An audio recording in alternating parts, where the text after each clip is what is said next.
Hey there, this is PM Hernandez. I'm an author, I write kissing books, and I play The Sims. So, just checking in, I have a book coming out on June 27th, so I'm busy doing all the last minute stuff for that. And because my brain just does not want to work right now, I'm doing the mindless thing of rebuilding the worlds here, my big save file. And I like to do this when I am about to experience a new expansion pack. And there is a new expansion pack coming out in my birthday month. So I am treating myself for my birthday and buying this pack. It will have fairies. I'm super excited. So I'm getting the worlds ready. So anyway, I'm going through and adding things like lot traits and things like that, right? So this is a vacation rental, so maybe I want to put that this has a sunny aspect. You know, people are going to feel happy, energized, inspired, that kind of thing. Ignore the clothing optional and casual nudity. One of those is from Wicked Whims. If you know, you know. So anyway, I just love these worlds that have builds from actual Sims players, like big time Sims players that I like to watch. There have been some builds from people like Lil Simsy. There have been builds from James Turner, Deligracy, and lots of others. And I love it when they do the building because then you don't have to go in and fix so much. You know that you're going to go into the build and it's going to be amazing. So for instance, what I'm doing is I'm going through and I'm adding lot traits. Now some lots do have traits and some don't, depending on when the pack came out and if it was included in the build or not.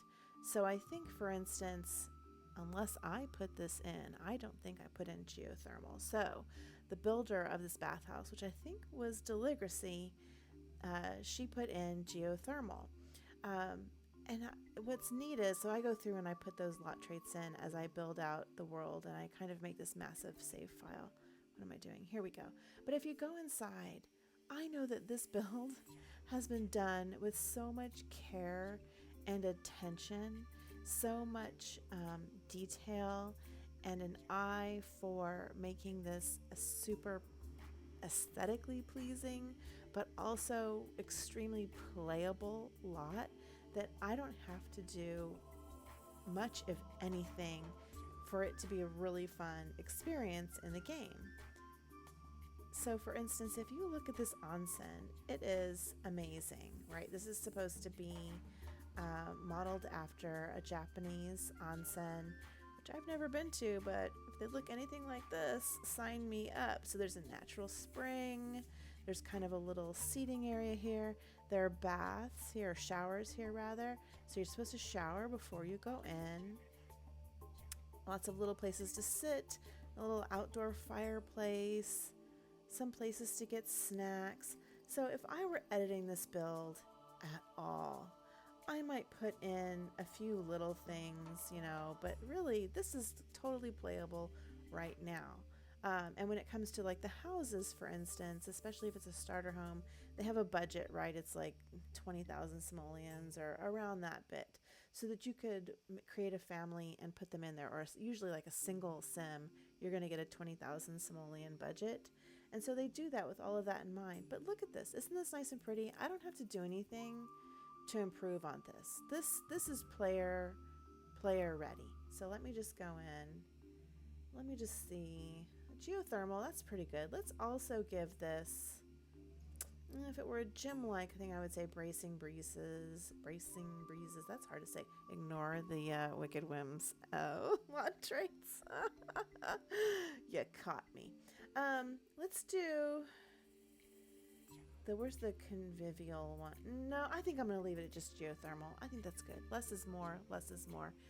So that's a very, very playable lot, right? So when I am editing the worlds, this world, the ones in San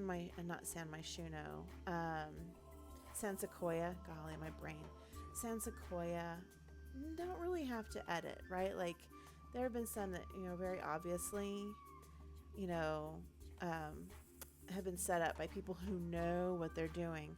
Moonwood Mill, no notes. Thank you, James Turner.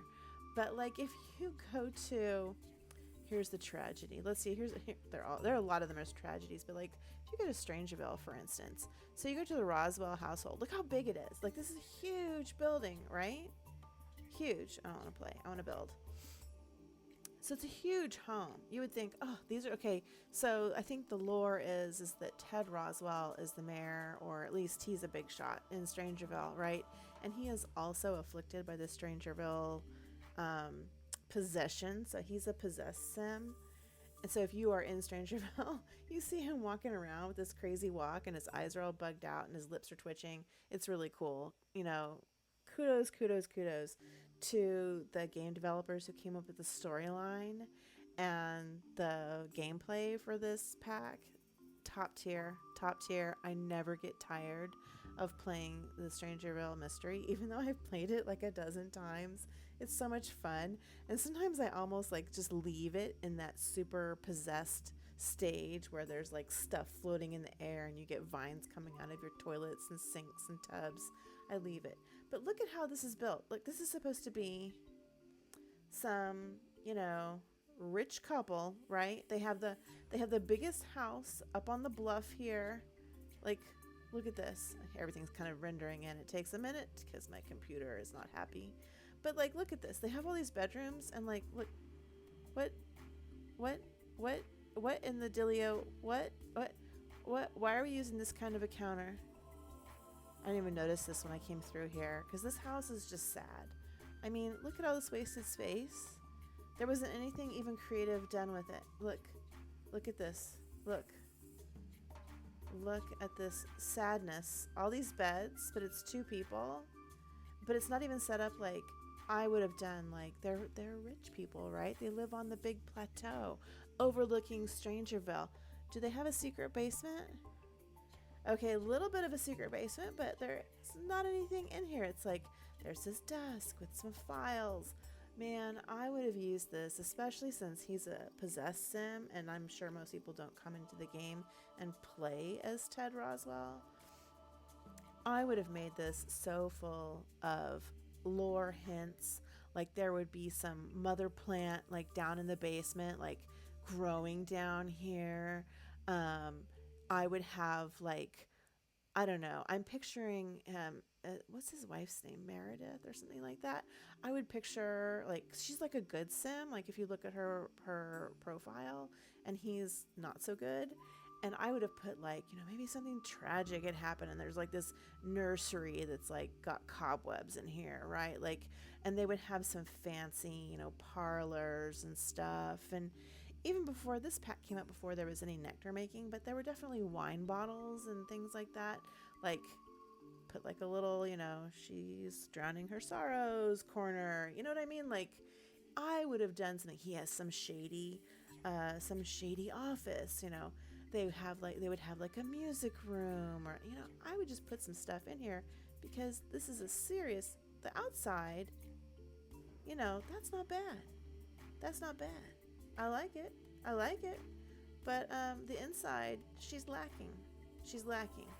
This was an opportunity for some mystery and some lore, but no, not happening.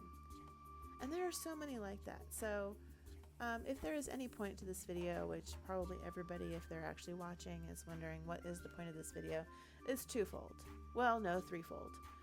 First, thank you to the Sims creator network folks who took the time and answered the call from EA to do some builds in the game, because when someone like me, who has limited creativity, is going through and kind of, zhuzhing up their big save file, I don't gotta worry about Mount Komorebi.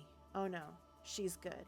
Although I did have to fix James Turner's build here because, and he even admits this, they changed some things on him at the last minute, and so it was a little bit I kept the design, but I changed some coloring there, so just to make it kind of blend in better and not have that weird oatmeal color that was happening. But you don't gotta worry about this world. This world's good. This world, she's fine. So that's the point number one. Point number two, my brain, is gone after like weeks and weeks of editing and getting everything in order, my brain is gone. And the third point is my sci fi romance, which is kind of like regency romance with sexy aliens, comes out June 27th. It's called The Flower of House Yorick's, and it will be on Kindle Unlimited. I'm going to go back to finishing up my world save, getting ready for fairies. Oh my gosh, so excited. Oh, cannot wait for July 10th. But in the meantime, go read a book.